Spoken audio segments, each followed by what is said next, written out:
In this video, we are going to have a look at the Nikon Z5, which is the latest entry model full-frame mirrorless camera from Nikon.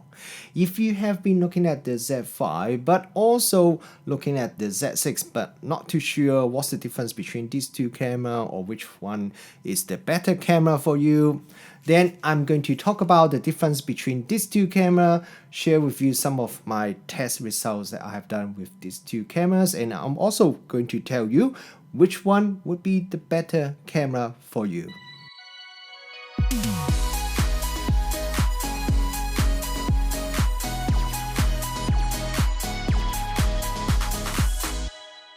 Kia ora, good morning everyone, Roger Wong here, welcome back to the channel. In this video, we are going to have a look at the latest full-frame camera from Nikon. This is the Nikon Z5. This camera, even though it is an entry-level camera, but surprisingly, it shares a lot of component design with the Nikon Z6. So we are going to have a look at what is the same between these two cameras, what are the differences, and what does that mean to you if you are looking at buying one of these two cameras. Let's start by looking at the body design and the build quality first. One thing I was really surprised when Nikon announced the Nikon Z5 is the Z5 shares basically the same body as the Z6. If you look at the dimensions, these two are virtually the same, and the weight of these two cameras is virtually identical. So that is quite a big surprise because a lot of time the entry model camera, the size will be quite a bit smaller and it will be lighter because some of the features got removed. But in the case of Z5, these two cameras look really almost identical. First, if you look at the back of the camera, this is the Z5 and this is the Z6, and the layout at the back is virtually the same. You have the same amount of buttons and the position of the buttons are exactly the same.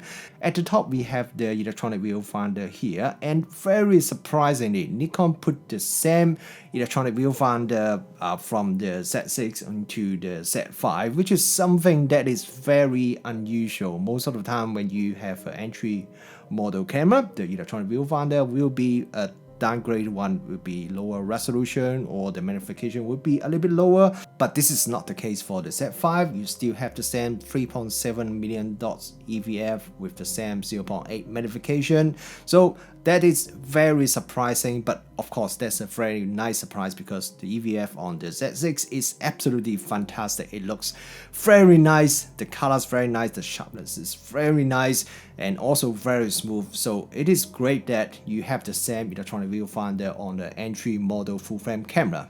And then below the electronic viewfinder we have the LCD screen, so it's also a very similar one to the Nikon Z6.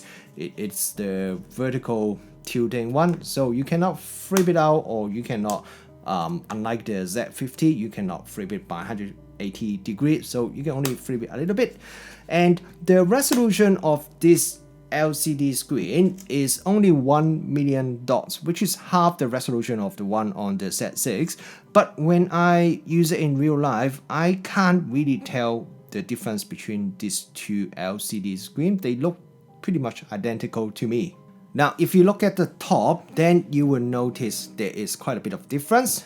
The status LCD screen on the Z6 is not there on the Z5, and also the main dial, which is on the left hand side on the Z6, is now moved to the right side here because it doesn't have the status LCD screen here.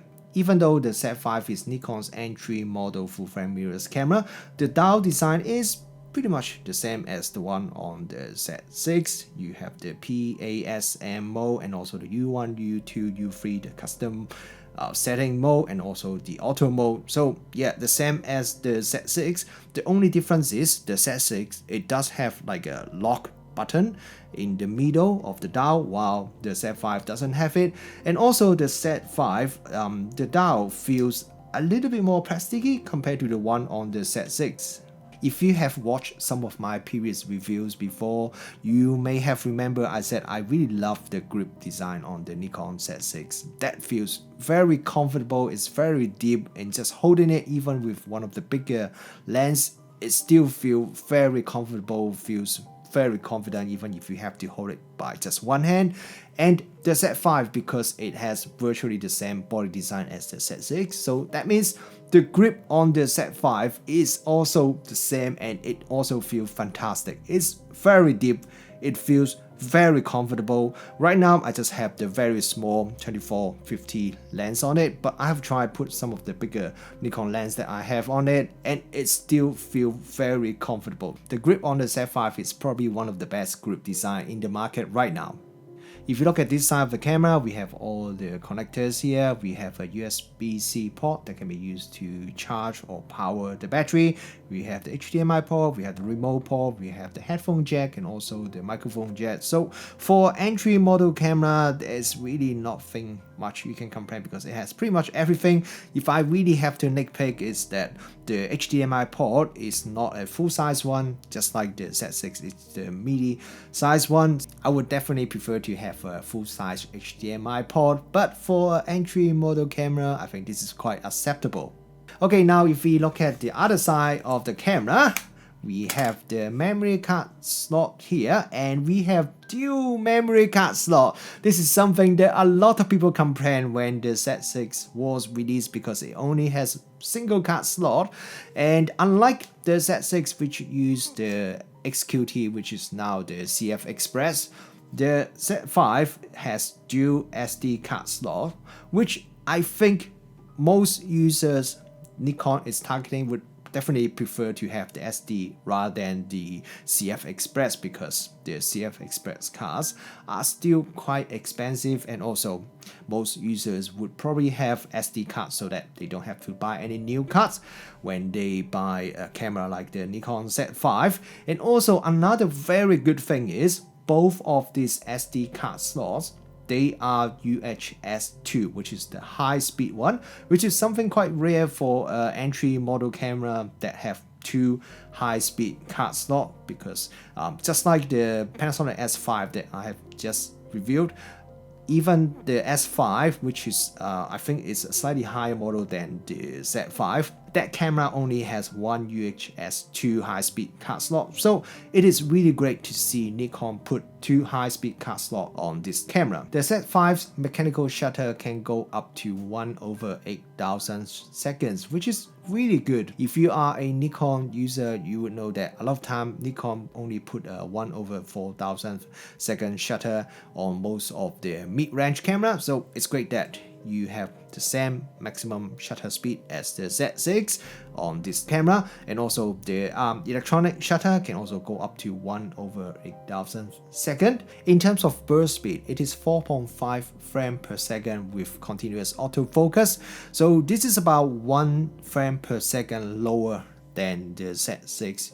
under the same kind of shooting configuration. A little bit slower, you can definitely notice the difference when you are shooting at the maximum burst speed. But on the other hand, 4.5 frames per second is actually not too bad. If you compare it with the Canon RP, the Canon RP's maximum burst speed is only 4 frames per second, which is a little bit slower than the Nikon Z5. One thing I'm really happy about the Z5 is that Nikon still put an in-body image stabilizer into the Z5, and it is a 5-axis one. The official figure is 5 stop effective, and as usual, I did some tests. I shot a few hundred photos at different shutter speed just to see how effective the IBIS is when you are taking photos, and from my results it is around 3 stop effective, so probably not the class leading in terms of IBIS performance, but for an entry model camera this result is definitely not bad at all. The Nikon Z5 comes with a new battery, which is the ENEL15C. So this is different to the one on the Nikon Z6, which is the ENEL15B, and also different with the one on the older Nikon DSLR camera, a lot of them using the ENEL15. It is backward and forward compatible with all the previous E and EL15 batteries. So that means you can use it on the Z6 or the older Nikon DSLR, or you can use your older battery onto the Nikon Z5. The new one is a larger capacity, 2280 mAh, while the older one, the EN-EL15 and the EN-EL15B, they are both 1900 mAh. So the new one is exactly 20% bigger than the old one.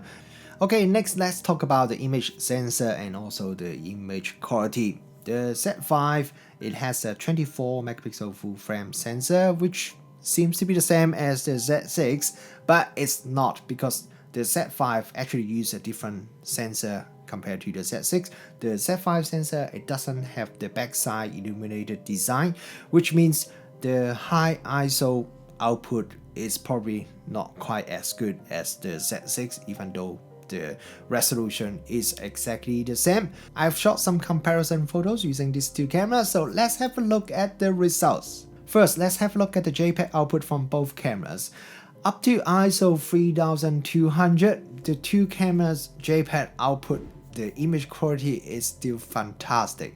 It looks very clean with almost no noise at all, and the dynamic range and also the color, everything looks very good.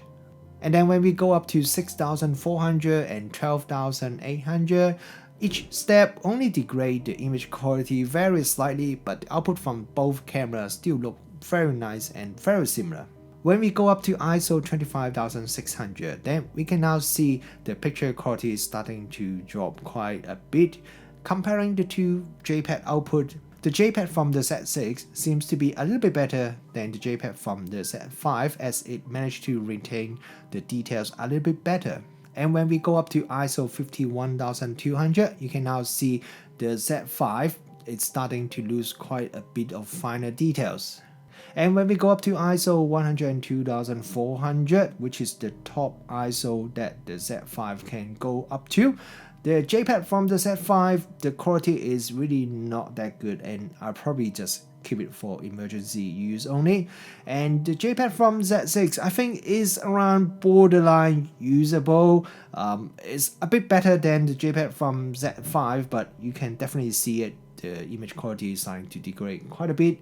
And with the Z6, you can still go up one more stop, go up to ISO 204,800. Again, at this maximum ISO, the picture quality definitely is not good, and I'll definitely just keep it for emergency use only as well.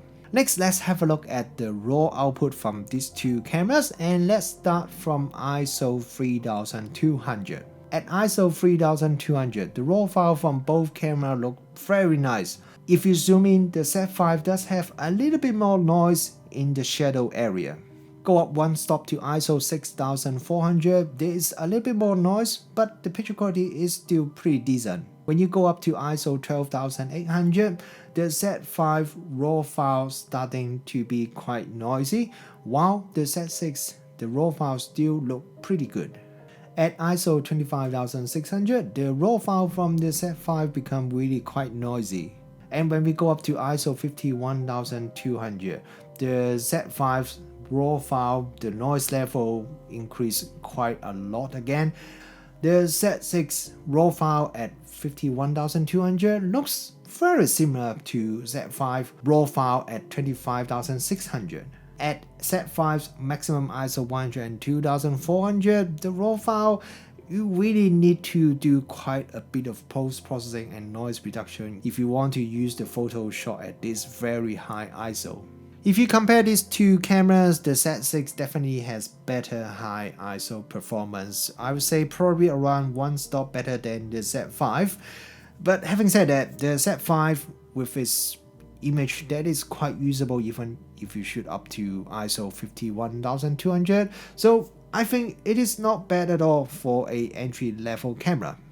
The next test result I'm going to share with you is about the dynamic range. So I shot some photos at the normal exposure, and also I tried to underexpose and overexpose the photo and just see if you look at the raw file from these two cameras, how good they are when I try to do some pushing or pulling during post-processing. So first, this is the normal photo that would look like if I expose correctly. Then I shot a photo with each of these two cameras and I overexpose it by 2 stops. So this is what the raw photo would look like if I don't apply any adjustment. And then I try to dial in a -2 EV exposure correction, and this is the result I got. If you look at the highlight area, the cloud in the sky, the result from these two cameras actually looks virtually identical. I don't really see much difference after I do a -2 EV exposure correction in post-processing. After that, I shot some photos, but this time I purposely underexposed the photos. The first set of photos I want to show you are the photos that I shot at 4 stop underexposed. So this is what it looked like before I do any correction. And this is what it looks like after I applied a +4 EV +4 stop exposure correction in post-processing in Lightroom. I would say the results look very similar. Even when I zoom in the photo and check the shadow area, I don't really see much difference between the output from the Z5 and the Z6. And the next sample photos, I purposely underexposed by 5 stops. So this is what it looked like before the correction. And after the correction, the photo looks like this. And once again, there really isn't much difference between the result I got after I applied a +5 EV correction. The quality looks very similar, and when I zoom in and look around, the only difference that I really see is that in the shadow area, there seems to be a little bit more bending from the raw photo from the Z6. While if I compare it with the Z5 doesn't seem to have those bending issues at all.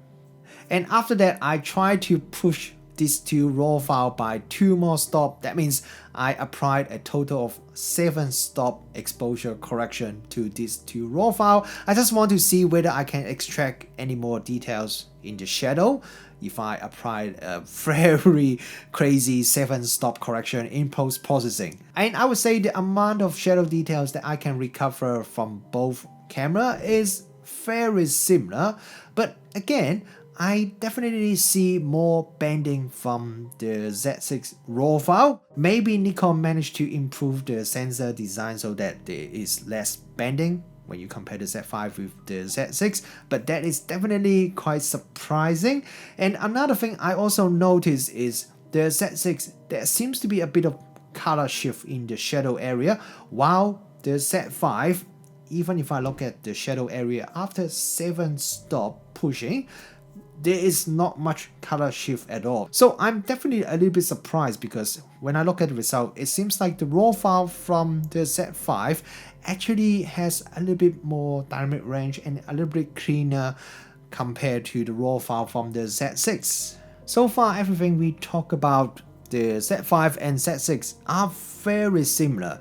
The feature, the body design, even the image quality, I think they are something that the Z6 is better, but then there's something that Z5 seems to be better. But if there is one thing that the Z5 is definitely nowhere as good as the Z6, it would be its video recording feature. The Z6, it has really awesome video recording feature. Not only for Nikon, which is traditionally not their strongest area, but even if you compare it with the other full-frame camera in the market from other brands, the Z6 still has some pretty impressive video recording feature. But with the Z5, this is definitely the area that is not quite as good. When you're recording 4K video with the Z5, there is a 1.7 crop, though that is a massive crop. It's like a Canon RP kind of video crop. So this is definitely a lot worse than the Z6, and because of the 1.7 crop when shooting 4K video, the high ISO performance when shooting video with the Z5 is definitely not as good as the Z6. And the Z5 also can't really do slow motion video. The maximum frame rate it can shoot is 60 frames per second when you are shooting in the full HD resolution. So this is definitely nowhere as good as the Z6. And also it doesn't have the raw output and also doesn't have the analog. So yeah, in terms of video feature, if video is important for you, the Z6 is definitely a much better choice. In terms of autofocus performance, the Z5 has 273 autofocus point that is on sensor, which is the same as the Z6. Whether the performance is identical or not, I can't really tell. It feels very similar, but then the sensor is not exactly the same, so I won't be surprised if there may be some tiny difference between the two. But from my testing, and I was just using the 24 to 50 kit lens and also the 24 to 200, when I swapping the lenses and switch between these two cameras, I don't really feel much difference in terms of autofocus performance between these two cameras. The autofocus speed is pretty good. It's pretty decent. You have the face tracking, eye tracking, also animal tracking on the Z5, pretty much just like the Z6, and it works pretty well. I've mentioned many times in the past on this channel, I believe camera design is really about compromises. Especially true for more entry-level camera. When you design the camera, you basically think about what are the things that you can sacrifice, what are the things that you can give up, and what are the things that you want to keep because of many reasons, because of the size, because of the weight, because of the price. So with an entry-level mirrorless camera like the Z5, it's also about compromise. Very clearly, the compromise or the focus for Nikon with the Z5 is to make it a photographer's camera. And I said that because if you compare the Z5 with the Z6, the biggest compromise, the biggest feature that got cut is the video feature. There's no comparison at all. If you look at the video recording feature between these two cameras, the Z6 is excellent, while the Z5 is really very basic. But on the other hand, because Nikon wanted to be a photographer's camera, so they retained most of the photographer's feature on the Z5.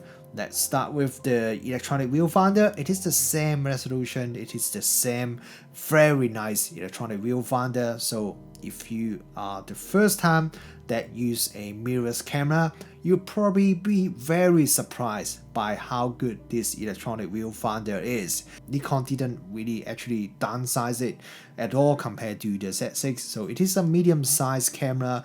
The ergonomic is excellent, the grip feels fantastic, and you have all the buttons and controls here. The only difference is the dial got moved from here to here and missing the status LCD. So those are not the very important thing or the less important thing compared to the other things. In terms of image quality, if high ISO is important to you, then yeah, the Z6 sensor is better, is about one stop better. But the high ISO performance of the Z5 is still pretty decent, and I'm really surprised that when I did the dynamic range test, the raw file from the Z5 actually hold up a little bit better than the raw file from the Z6. Between these two cameras, which one should you pick? I would say if video is something that is important to you, definitely pick the Z6. And if high ISO performance is very important to you because you always shoot in the low light area, also pick the Z6 because the Z6 is definitely better in these two areas if you compare it to the Z5. But on the other hand, if you don't really shoot video or having dual card slot is very important to you, or you just want to have a full frame camera but don't want to pay a lot of money, then this Nikon Z5 would probably be a better camera for you. If you are currently shooting with a Nikon D600 series camera or a D750 or even one of the APS-C D7000 series camera, and you have been thinking about moving into the mirrorless camera world, the Z6 may be too expensive or it doesn't have dual card slot, so you don't want to move to the Z6, then this Z5 would be a very good choice, also very affordable, and that will allow you to move into the Nikon Z mount so that you can enjoy some of the new features and also the new very excellent Nikon Z mount lenses.